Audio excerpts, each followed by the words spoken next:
I just want to do God's will. The kind of revolution that the world needs is a Christian revolution.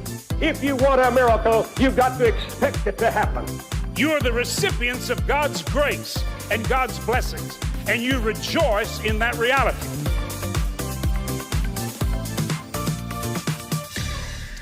Welcome to Life Today Live. I'm Randy Robinson. Great to have you here today. I'm excited to have someone that I just kind of, virtually met for the first time, but, for years, all my dad talked about was Chad Prather. And I'm like, who is this guy? Looked him up, and he's sitting in his truck with a cowboy hat talking some political stuff, some social stuff, and entertaining. I mean, Chad's a funny guy. Got a lot of insight. He's been called sort of an armchair philosopher, so he's got some depth. And then he's on Blaze TV for many years, and now he's hosting the Chad Prather Show and doing his thing.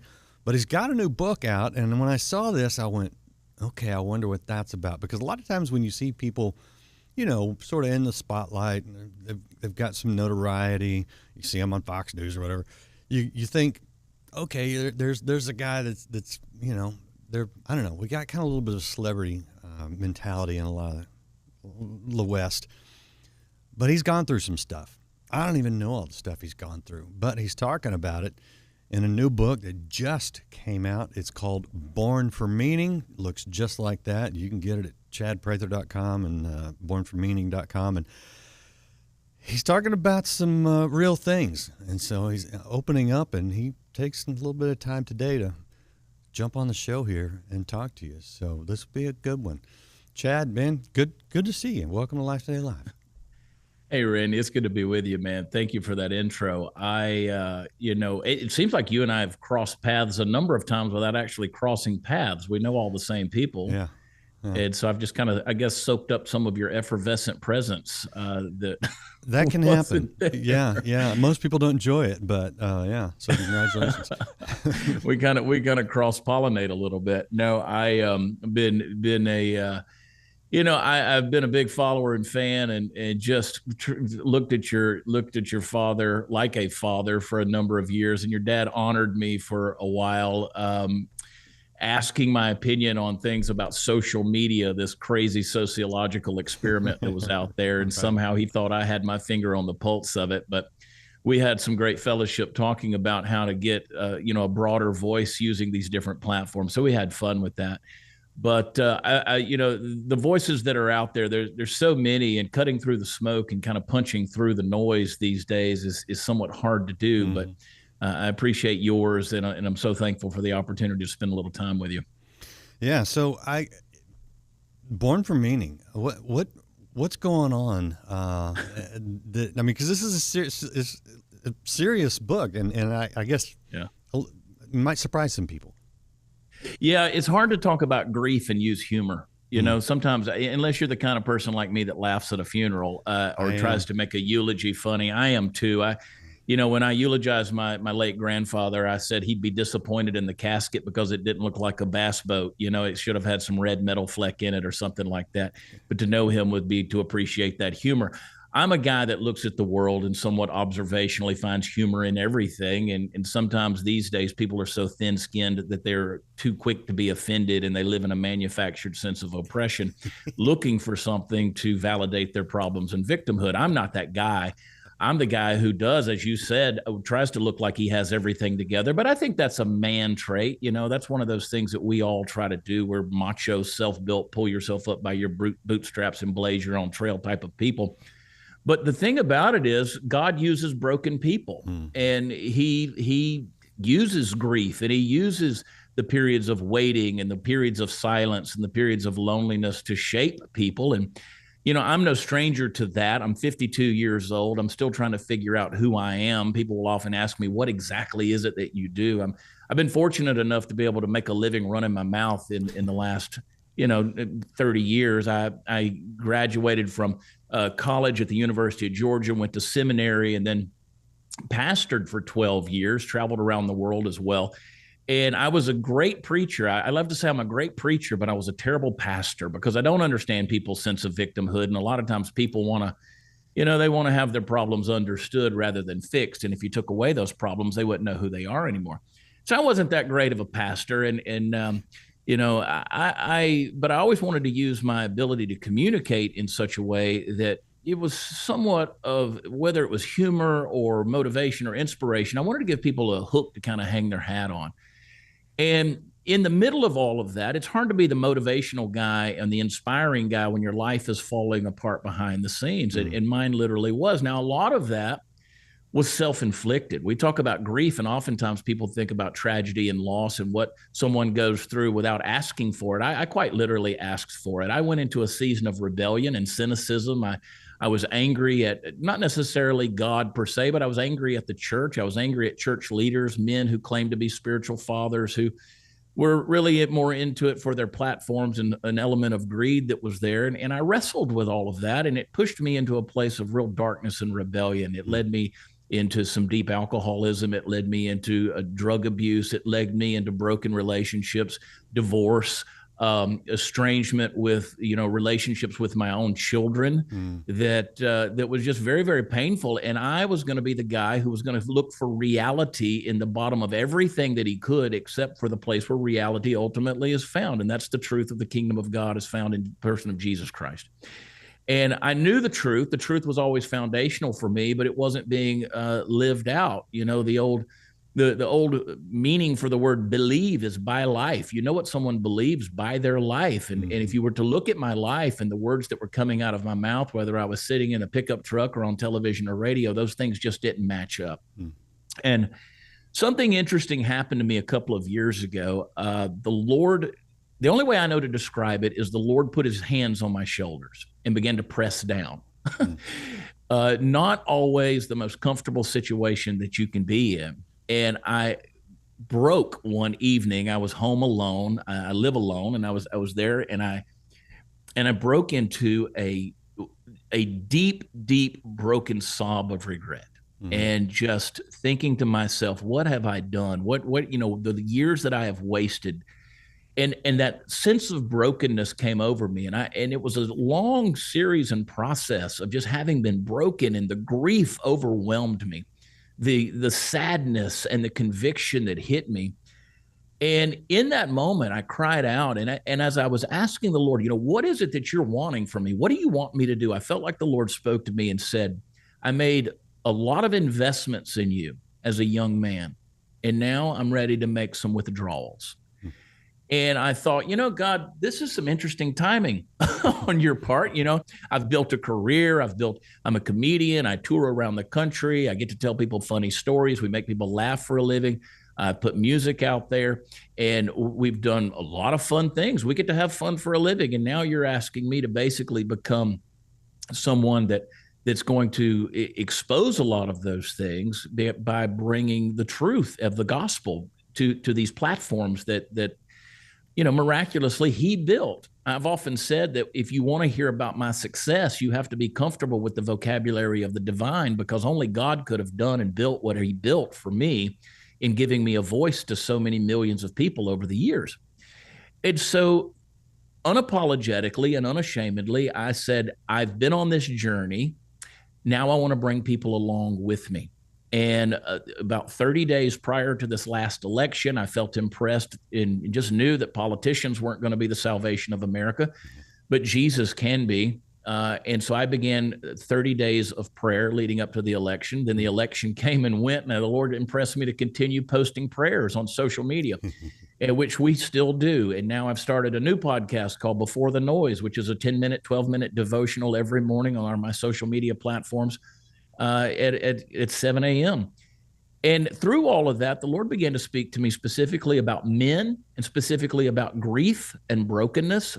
And I said, I'm going to write something down. And there's a journal entry turned into a chapter, and a chapter turned into 15 chapters. And ultimately, we added some prayer direction in that as well. And it turned into this book called Born for Meaning.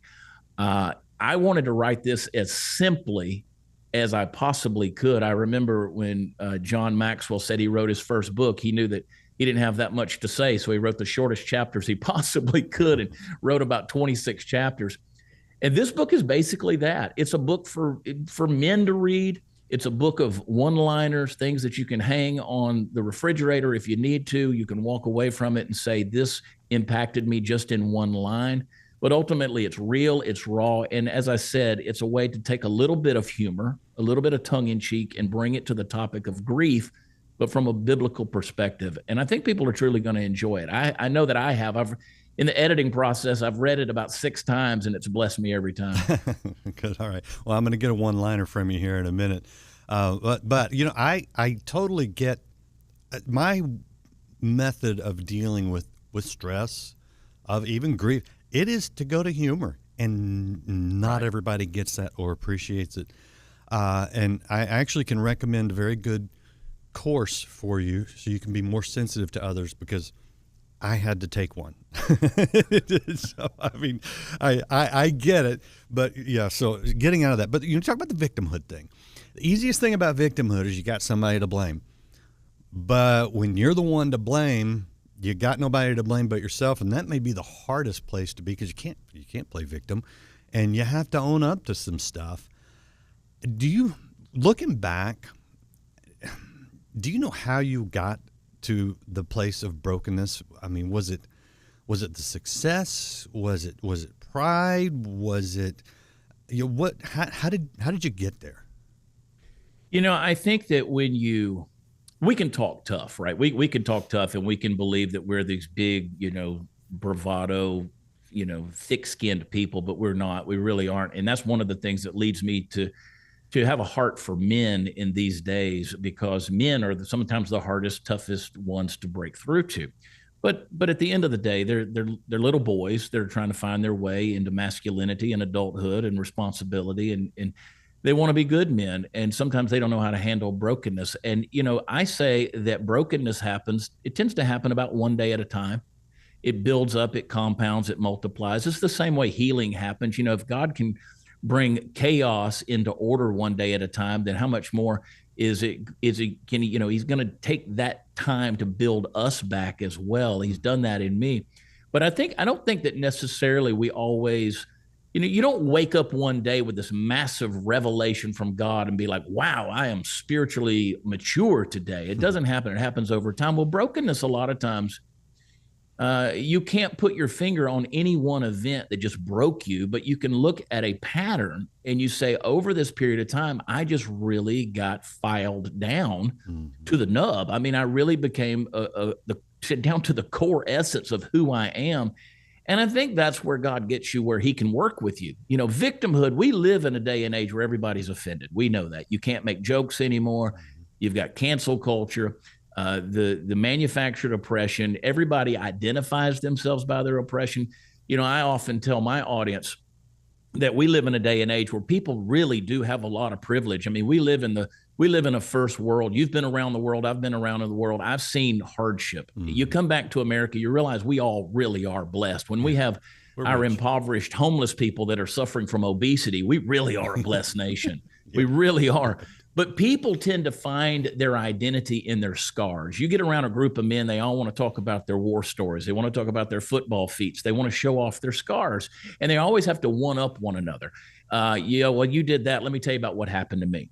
So we tend to do that with what's happened in our lives as well. We want to one-up one another. And since we live in such privilege and blessing, we have to come up with something that has oppressed us, because we're defined by the things that went wrong in our life.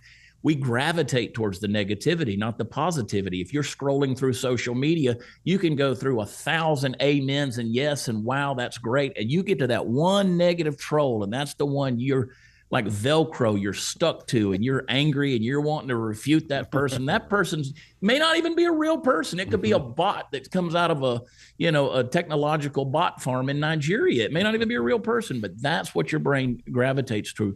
And I think that ultimately we've got to get past all of those things and realize that there's manufactured oppression, but then there's real brokenness.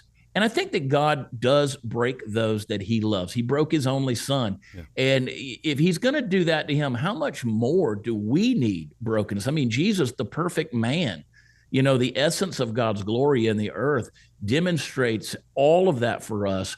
in human form, how much more do we need that crucifying experience to get down to the essence of who we are, breaking through the sin and breaking through the baggage and breaking through the heaviness and the hardship? Those are the things. So I think that we've got to quit pursuing victimhood and start pursuing a true sense of brokenness. Now, nobody's going to just wake up and say, man, I want to be broken today. But there is something that if you realize there's things in our life that God doesn't want to take to heaven, like there's certain things he doesn't want to take, like they have to be crucified. They have to be killed off. They have to be weeded out, sanctified away. It's not a fun process. That whittling, that discipline is not a fun process. But as the writer of Hebrews says in chapter 12, he said, you will yield the peaceable fruit of righteousness to those who have been disciplined by it or trained by it. That disciplining of the Lord is a good thing. That Greek word gymnazo for discipline there is where we get our English word gymnasium. And gymnasium, the Greeks glorified the athletic body. They would literally train naked so the coach could look at them and say, okay, we've got to work on this area of your life. And that's the exposure that God's asking from all of us, is just saying, let me see you transparently, and then we'll work on those parts. I hear you. I don't know that I can get past the naked gymnastics. That's a mental picture. Not a good image. No. And so I'm curious how your audience, because not everybody, started following you and watching you for prayer. Right. And for this kind of talk. I mean, we love the humor. We like the cutting through the political garbage and just telling it like it is. How are people responding to you? It's an interesting thing. I wondered how that was going to be accepted. And there's different audiences on different platforms. If you go over on X, I've been fortunate enough to be in close proximity with the president numerous times. I've been in the Oval Office. I've done a lot of political humor. I've people come to expect that from me on certain platforms. I thought, how is that political savage audience over on X, which of course used to be Twitter, how are they going to respond to these prayers? Maybe I shouldn't post them there. Maybe I shouldn't draw that kind of persecution. And I felt the Lord say, no, that's exactly where you need to put them. Yep.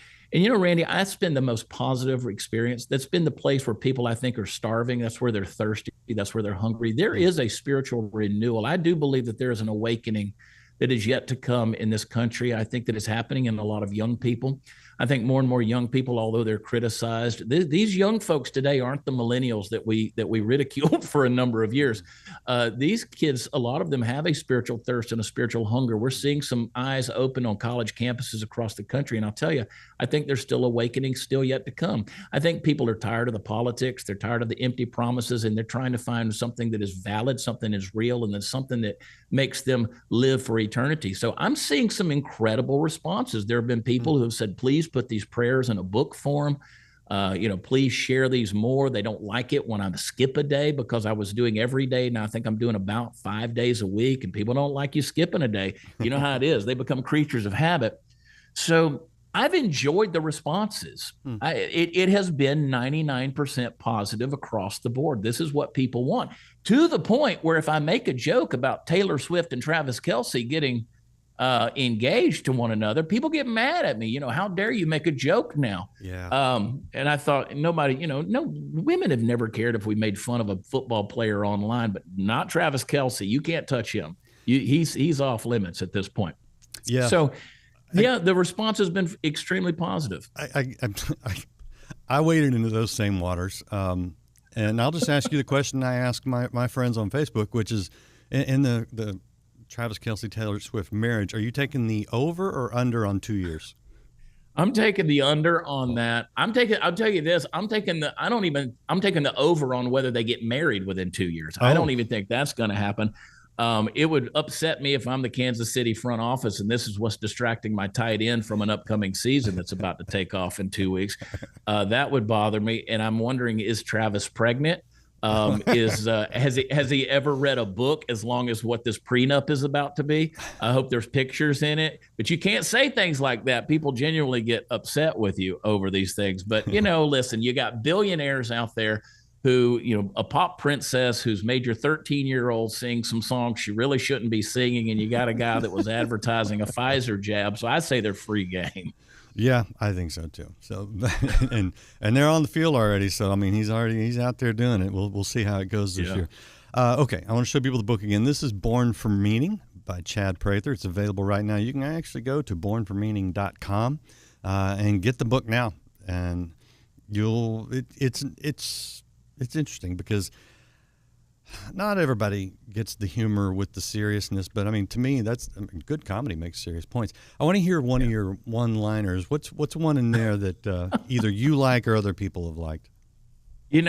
Joy is not confetti and cupcakes. It's not fake smiles or plastic praise or slapping a God is good sticker on your heart while it's still bleeding. Joy is real and joy is ferocious. That's one of the things that I try to remind people, that if your happenings happen to happen happily, you'll be happy. But if your happenings happen to happen unhappily, you'll be unhappy. That's awesome. And so quit pursuing happiness and pursue real joy. That's one of those things. We're still here, folks. It's joy that's going to get you through, not circumstantial happiness. Okay, so you in your subtitle you talk about unbreakable joy, and I got to ask you, you talk about relationships that mean your closest relationships, and this is a tough question, I get it. Yeah. But as you've been redirecting your life and getting back to what God's called you to, relationships don't just turn on a dime overnight, and that can be hard. How do you maintain the joy even when not necessarily you haven't gotten everything back like Job did, right? There's still that loss. How do you balance those? And they'll never come back. That's the thing about ashes. You can't glue ashes back together. It's not like the penguin in the Batman movie that got all the shredded paper and put all the receipts back together. You can't do that with ashes. They're gone. Once they're gone, they're gone. They blow away in the wind, and they just are dust at that point. But it's amazing what God can bring out of the ashes. And I've seen restored relationships, those that I mentioned earlier, an incredible relationship with my children now. I just not only gave away my oldest daughter in marriage 2 months ago, but I was able to officiate her marriage to a wonderful boy. Just fantastic young man. And I've watched my kids love the Lord. I've seen their testimony. Even with my ex, I've seen a restoration of relationship there in terms of at least friendship and being able to communicate. It's been fantastic to watch that. And so, joy, the funny thing about joy is it's one of those communicable traits. If you have joy, people catch it. People see it. If you're walking through the airport, you smile at somebody, there's a good chance they smile back. It's communicable. If you can have joy and give joy away, I believe the joy comes back to you. It's very reciprocal. And if you can be around joyful people, which is what I try to do in these days, I often say, if I'm not having fun doing it, I don't want to do it. So finding that joy out of those ashes, it really can be that phoenix that finds new life and rises up. And I encourage people to do that, even in the monotonous times of life. Search for joy. It is, as I said earlier, it is a ferocious, ferocious thing. Yeah, and one of the killers of that you talk about in your book as well, and that's bitterness. And when you lose things, or when promises aren't kept in business, or people say terrible things about you online, some of which sometimes you find out are true. It can still make you a little bitter. What was your battle with bitterness? Bitterness is one of those things where you've often heard it said, you're drinking the poison waiting on somebody else to die. I heard a story years ago about a guy who paid his alimony every month in nickels. That's bitterness. That's when that starts to manifest. There's nothing more potent, especially for the Christian, for the believer. There's nothing more potent that holds them back than bitterness, resentment, and unforgiveness. And they're some of the hardest ones to let go of. I got to a point where I was angry. I was angry towards men who call themselves spiritual fathers and pastors. I was angry because I felt let down. And ultimately, it was my fault. I was the one. And I was angry at the church. I was angry at I felt jettisoned. I felt forgotten. I felt accused. I felt lied about. And all the things that, when you think about it, were the things that happened to Christ. And I'm like, who is it that you think you are to make yourself feel excused from all of these things? You're not above that. And so you realize you're in pretty good company with the saints of old and even the Lord himself.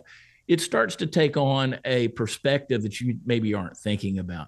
And there is something about the kingdom of God, doing things God's way, that brings a peace that is beyond understanding. Because, the right kingdom in place, the right government brings order, and that order brings peace. There's a reason why Jesus was called the Prince, which is a government title of peace.